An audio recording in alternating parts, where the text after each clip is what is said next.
নমস্কার, আমি সৌভিক। নতুন ভিডিওতে সবাইকে স্বাগত জানাই। তো এই ভিডিওর মধ্যে আজকে কথা হবে, আলোচনা হবে লরেন্স অফ অ্যারাবিয়া এই ছবিটাকে নিয়ে, যেটা আজকে 62 ইয়ার্স কমপ্লিট করলো। তো আজকে ভিডিওতে আমরা আলোচনা করব যে এই ছবিটা আজকের দিনে দাঁড়িয়েও কেন এতটা অ্যাপেলিং একটা সিনেমা, এই সিনেমাটা কেন আজকের দিনে এত চর্চিত একটা সিনেমা। পরিচালক ছিলেন হচ্ছে ডেভিড লিন, যিনি আমার একজন প্রচণ্ড পছন্দের পরিচালক, যিনি মূলত ইতিহাসের সিনেমা বানিয়ে থাকেন আর কি। তো এটাও সেরকম একটা সিনেমা, যেটা হচ্ছে টি.ই.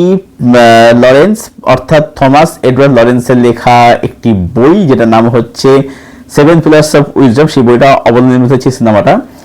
তো টি.ই. লরেন্স হচ্ছে কে অ্যাকচুয়ালি? টি.ই. লরেন্স হচ্ছে ইনি একজন ব্রিটিশ সরকার আর কি, ব্রিটিশ আর্মির একজন লেফটেন্যান্ট আর কি, এবং তার পাশাপাশি তিনি হচ্ছেন একজন রাইটার, একজন ডিপ্লোম্যাট। তো তিনি একজন মানে বহু প্রতিষ্ঠান মানুষের জন্য ছিলেন আর কি। এবং এনার একটা পরিচয়, সবথেকে পরিচয় হচ্ছে এনাকে বলা হয় আধুনিক আরবের জনক বা স্বাধীন আরবের জনক, এনাকে বলা হয়ে থাকে। এই সিনেমাটা টি.ই. অর্থাৎ থমাস এডওয়ার্ড লরেন্সের এটা একটা কাইন্ড অফ বায়োপিক বলা যেতে পারে, বা এটা তিনি কিভাবে আরবের মানে উত্থান করেছিলেন, অর্থাৎ আধুনিক আরবের উত্থান করেছিলেন, সেই ঘটনাই এই ছবির মধ্যে তুলে ধরা। মানে এটা হচ্ছে তার জীবনের সব থেকে গুরুত্বপূর্ণ অংশ। রান টাইম হচ্ছে 3 ঘন্টা 47 মিনিট। এবারে হ্যাঁ, রান টাইম শুনে কিন্তু চমকে যাওয়ার মতো কিছুই হয়নি, কারণ হচ্ছে যে এই ছবির রাইটিং এতটাই অসাধারণ, এতটাই গ্রেট রাইটিং, যে এই যে প্রায় 4 ঘন্টার কাছাকাছি সিনেমা, রান টাইমটা কোথাও ফিল একেবারেই হয় না। হ্যাঁ, সেই হিসাবে দেখতে গেলে এখন তো বেলাটারের স্যাটার্ন ট্যাঙ্গো, তার রান টাইম হচ্ছে 7 ঘন্টা 19 মিনিট, এত বড় ছবি। কিন্তু বেলাটারের 7 মিনিট তো কথা তো হয়, মানে যারা ফিল্ম বাফ, যারা ফিল্ম স্টাডিজ যারা পড়াশোনা যারা করছে, সেখানে তো ছবিটা দেখানো হয়, সেই ছবিটা সম্বন্ধে পড়ানো হয়, তাই না? তো সুতরাং রান টাইমটা ম্যাটার করে না, যদি রাইটিং যদি সেই লেভেলে যদি হয়। আজকের দাঁড়িয়েও যারা সিনেমা সম্বন্ধে খোঁজখবর রাখে, তারা জানে যে লরেন্স অ্যারাবিয়া এই ছবির ইম্প্যাক্ট অ্যাকচুয়ালিতে কতখানি। অ্যাকচুয়ালি ছবিটা সত্যি বলতে সবার জন্য যে সেটাও কিন্তু নয়, কারণ হচ্ছে যে এই ছবিটা মূলত তাদেরই সব থেকে বেশি ভালো লাগবে যারা ইতিহাস সম্বন্ধে পড়াশোনা করে চান। আমি নিজে ইতিহাসের ছাত্র ছিলাম। যারা ইতিহাস সম্বন্ধে জানতে আগ্রহী, যে সেই সময় কি ঘটনা করেছিল সেটা জানতে আগ্রহী, তো এরকম যারা হচ্ছে ভালো ফিল্ম মেকিং জানতে চায়, শিখতে চায়, যারা সিনেমাকে একটা আর্ট ফর্ম, একটা ল্যাঙ্গুয়েজ হিসেবে মানে বিশ্বাস করে দেখে, মানে সিনেমাকে সেইভাবে দেখে, এই সিনেমাটা তাদের জন্য। তো সিনেমাটার মধ্যে একটা জিনিস বলবো, সেটা হচ্ছে যে যখনই আমরা এরকম কোনো সত্যি ঘটনা অবলম্বনে সিনেমা যখন দেখে থাকি, বা যখন আমরা কোনো এরকম ইতিহাস ধর্মী সিনেমা দেখে থাকি, আমরা দেখতে পাই যে সেখানে পরিচালক কি করে, হয়তো তিনি একটা আইডিওলজিতে বিলিভ করছেন, ঠিক আছে, মানে যেটা আমি প্রোপাগান্ডার ভিডিওটা যেটা আমি এক্সপ্লেন করেছিলাম আর কি। তিনি কি করছেন, অনেক সময় সেই ইতিহাসটাকে তার নিজের মতো করে প্রেজেন্ট করে ইতিহাসকে বিকৃত করে দিচ্ছেন কোথাও আর কি, একটু মনের মাধুরী মিশিয়ে আর কি। এবার এটাও কিন্তু যে ইতিহাসকে বিকৃত করা হচ্ছে, নিজের মতো করে প্রেজেন্ট করা হচ্ছে, এটাও কিন্তু এক ধরনের প্রোপাগান্ডা আর কি, ঠিক আছে। হ্যাঁ, আমি এটা বলছি না যে তুমি এক্সাক্ট সব দেখাবে, হ্যাঁ, সিনেমাটিক লিবার্টির জন্য সেখানে কিছু জিনিস একটু মানে ফিকশন তুমি অবশ্যই করতে পারো, কিন্তু আর এখানে হচ্ছে তথ্য বিকৃতি করা। অনেক পরিচালক যারা কিন্তু মানে যেহেতু সেই একটা আইডিওলজিকে বিশ্বাস করছে না, সেই কারণে কি হচ্ছে, তাদের সঙ্গে তথ্যগুলো বিকৃত হচ্ছে, এদিক ওদিক করে দিচ্ছে। কিন্তু এই ছবিটা গ্রেটেস্ট অফ অল টাইম এই কারণেই যে এই ছবিটার মধ্যে কোথাও গিয়ে কিন্তু তথ্যকে বিকৃত করা হয় না। তো ঘটনাটা হচ্ছে 1914 সাল, আমরা জানি যে হচ্ছে প্রথম বিশ্বযুদ্ধের সময়কাল ছিল। এটা হচ্ছে ঘটনার সময়কাল হচ্ছে 1914 থেকে 1915 সালের একটা সময়কাল, যেখানে এই টি.ই. লরেন্স, যাকে লরেন্স অ্যারাবিয়া বলা হতো আর কি, তাকে পাঠানো হয়েছে আরবে একটা উদ্দেশ্যটা কি, সেটা হচ্ছে যে সেই সময় আরব ছিল যে পরাধীন, তারা ছিল হচ্ছে তুর্কি বা তুরস্কের অধীনে ছিল। এবারে সেখানে গিয়ে তার কাজ ছিল তুরস্কের গতিবিধি লক্ষ্য করা, আরবের যারা মানে যারা যুদ্ধবন্দী, যারা বন্দী যাচ্ছে সেই বন্দীর সাক্ষাৎকার নেওয়া, সেখানকার মানুষের সাথে কথাবার্তা বলা, সেখানে মানুষদেরকে একত্রিত করা এবং তুর্কিদের এগেন্সে লড়াই করা, এটা তার কাজ ছিল আর কি। এটাদের মূল, তাকে সেখানে পাঠানো হয় আর কি। এবারে যখন তিনি সেখানে যাচ্ছেন, তিনি ব্রিটিশ অফিসার একজন আর কি। এবারে যখন একটা মানে সম্পূর্ণ একটা অন্য জায়গায় বড় হচ্ছে একটা মানুষ, সেখানে কালচারে সে বড় হচ্ছে, সে সম্পূর্ণ একটা অন্য কালচারে সেখানে যাচ্ছে। এবারে কোন একটা জায়গাতে গিয়ে কাজ করতে গেলে যেটা সবার আগে প্রয়োজন এসেছে যে সেই জায়গাটা সম্বন্ধে ভালো করে জানা।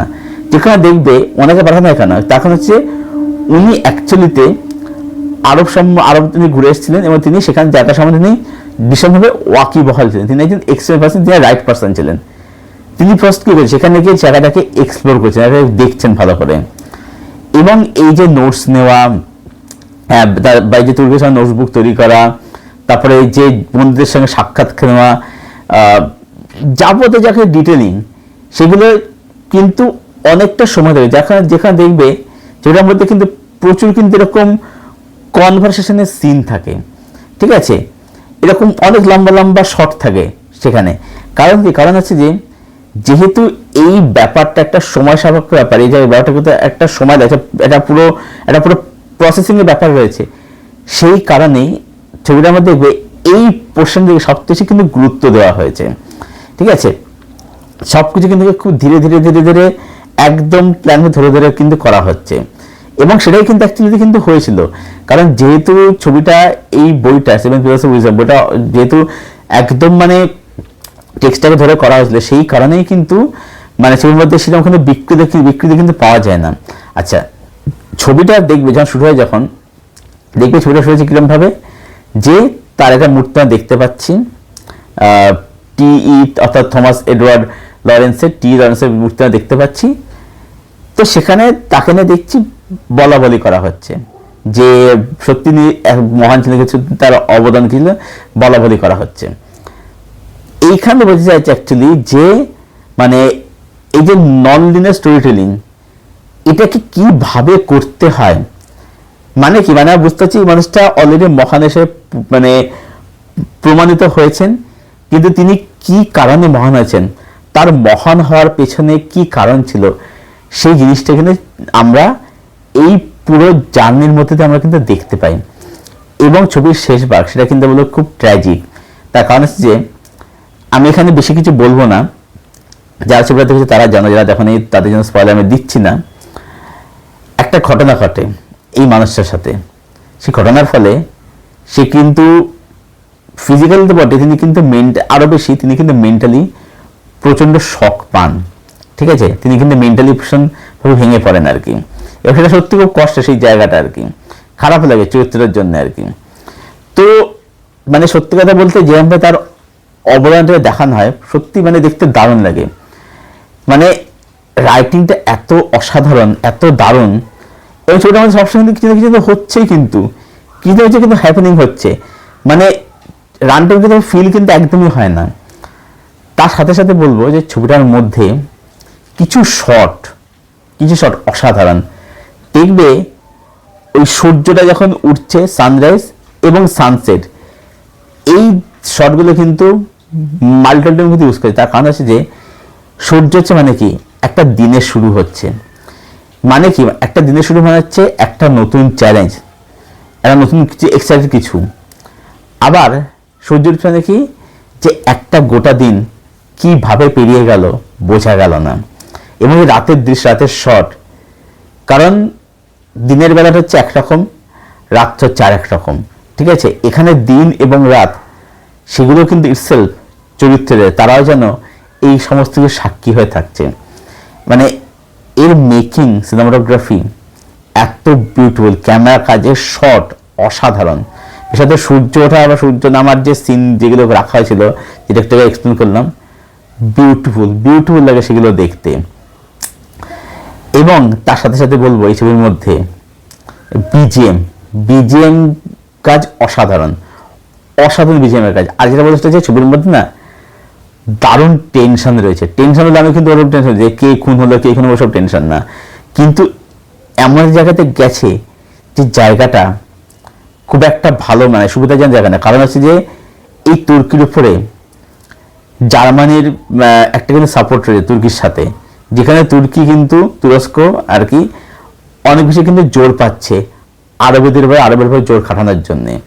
এই যে একটা পলিটিক্যাল যে এনভায়রনমেন্ট বা এই যে একটা অরাজক পরিস্থিতি, এটাকে কিভাবে ডিল করছে সেখানে কিন্তু টেনশনটা কিন্তু দারুণভাবে কিন্তু এক্সপ্লেন করেছেন পরিচালক ডেভিড লিন, যেটা অসাধারণ লাগে আর কি, অসাধারণ লাগে, দারুণ লাগে সেটা। মানে এর মধ্যে ড্রামা রয়েছে, ইমোশন আছে, থ্রিল, সব কিছু হয়েছে, সমস্ত হয়েছে। এবং বলতে পারফরমেন্স, পিটার ওটুল যিনি হচ্ছেন টি.ই. লরেন্সের ভূমিকায় লরেন্স আরিফের চরিত্রে অভিনয় করেছিলেন, আউটস্ট্যান্ডিং। কেউ বলবে না যে এই কাজটা এটা ওনার প্রথম কাজ ছিল। মানে হি জাস্ট নেইলড ইট, মানে অসাধারণ কাজ করেছিলেন এইখানে। এবং যখন তিনি মানে টমেটো চলে যাচ্ছে, যখন তার সাথে ঘটনাটা ঘটছে, তারপরে নিজে মেন্টালি যে শকটা পাচ্ছেন, সেখানকার অভিনয় আউটস্ট্যান্ডিং। ছবির মধ্যে ছিলেন হচ্ছে ওমর শরীফ, যিনি একটা খুব গুরুত্বপূর্ণ চরিত্রে অভিনয় করেছিলেন, শরীফ আলী ক্যারেক্টারের নাম, যাকে তোমরা ম্যাকানাস গোল্ডে দেখেছো, সেখানে তিনি অ্যান্টাগনিস্ট হয়েছিলেন। অসাধারণ অভিনয়। এই দুই অভিনেতার মধ্যে তাদের মধ্যে যে বন্ধুত্বটাকে অসাধারণ এস্টাবলিশ করে, যেটাকে বললাম যে ইমোশন দারুণভাবে ওয়ার্ক করে, এটা বন্ধুত্ব ইমোশন বিশেষ করে দারুণভাবে ওয়ার্ক করে ছবিটার মধ্যে। তাদের মধ্যে যে সিন, তাদের মধ্যে যে কনভারসেশন বা তাদের মধ্যে এই যে কালচারগত বা এই যে ভাষাগত একটা যে তফাৎ, এটাকে এত ধরনের দেখানো হয়েছে। কিন্তু তারা কিন্তু যে বন্ডিং, সেই বন্ডিং কিন্তু বাধা কিন্তু ফেলছে না কিন্তু, ঠিক আছে। তো মানে দুটো আলাদা কালচার থেকে বিলং করছে, কিন্তু তাদের বন্ধুত্ব সেটা কিন্তু কোনো মানে প্রভাব কিন্তু ফেলছে না আর কি। তো সব মিলিয়ে বলবো যে লরেন্স আরাবিয়া মানে এটা একটা সিনেমাটিক বিউটি। এটা বলা যেটা একদম মানে আলটিমেট সিনেমায় বললে কোনো মানে ভুল একদম কিছু বলা হবে না আর কি। এক কথায় মানে গ্রেটেস্ট সিনেমা মানে one of the greatest cinema all time, এটা নির্দ্বিধায় ছবিটার ক্ষেত্রে অবশ্যই বলা যায় আর কি। তো এই ছিল আমার আলোচনা লরেন্স অফ আরাবিয়া এই ছবিটাকে নিয়ে। তো যারা সিনেমাটা দেখোনি তাদের বলবো সিনেমাটা মাস্ট ওয়াচ। হ্যাঁ, সবার জন্য সিনেমাটা এক নয়, তবে বলবো ট্রাই করতে। নেটফ্লিক্স অ্যাভেলেবেল আছে ছবিটা, সেখান থেকে ছবিটা অবশ্যই ট্রাই করো যারা দেখোনি। আর ছবিটা যা দেখা আছে, তোমাদের কি ওপিনিয়ন এই সিনেমাটাকে ঘিরে, ডেভিড লিনের আর কি কাজ তোমাদের দেখা আছে, আর কি তোমাদের পছন্দ। যেমন আমি এর আগে ব্রিজ অন দ্য রিভার ছবিটাকে নিয়ে কথা বলেছি, একটা মানে সেটা one of the greatest film ছিল ওনার মানে ডিরেক্টর ক্যারিয়ার জীবনে আর কি, এটা দারুণ সিনেমা ছিল।